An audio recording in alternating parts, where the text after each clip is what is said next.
a seaside story. The rain comes in sideways here, it always has. The wind off Morecombe Bay doesn't ask permission, it takes liberties with umbrellas, with carefully styled hair, with any notion of staying dry. But there's something honest about Morecambe in the autumn. It strips away pretence and shows you what this town really is, a place that's weathered far more than storms. Stand on the promenade, squint through the wind and picture it, the 1930s.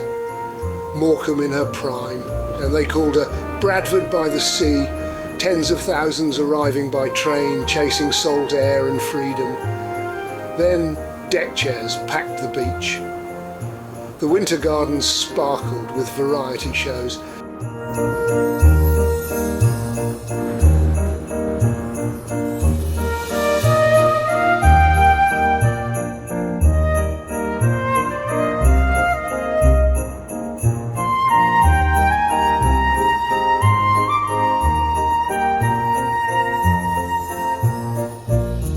And there, still visible through the mist, the Midland Hotel, that white Art Deco ship forever sailing into the bay. Opened in 1933, it was the last word in glamour. Eric Gill's seahorses, hot and cold running water, a cocktail bar where Lancashire felt like the Riviera. Morecambe wasn't subtle, she was Chips and Punch and Judy, saucy postcards and kiss-me-quick hats. She was working people having the time of their lives, and that was enough. But fashions change. The 1960s brought package holidays. Why Morecambe when you could have Mallorca? The factories closed, the visitors stopped coming. Grand hotels became flats, shops shuttered, arcades went dark.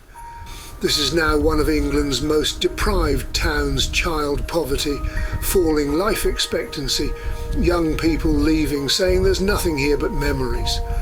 The Midland closed in the 90s, left to rot, windows smashed, interiors stripped.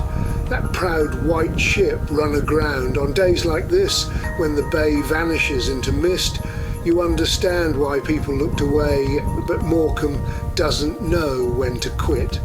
The Midland reopened in 2008, restored, not perfectly, but enough. Its curves gleam again. People come for tea, for nostalgia, for beauty reborn. Look closer, the Eden Project North. Soon to be rising beside the bay, families still flying kites, still eating ice cream in the wind, artists are moving in, cafes opening, festivals blooming, a community refusing to be written off. Philip Larkin once worked in the library here. He wasn't sentimental, but he saw the quiet grandeur of ordinary lives lived by the sea. The rain is easing. There, between the clouds, a crack of light across the bay. The Lake District fells, just visible. Morecambe has always been about hope over experience, about coming back despite the weather, about finding joy on this windswept edge of England, the tides coming in.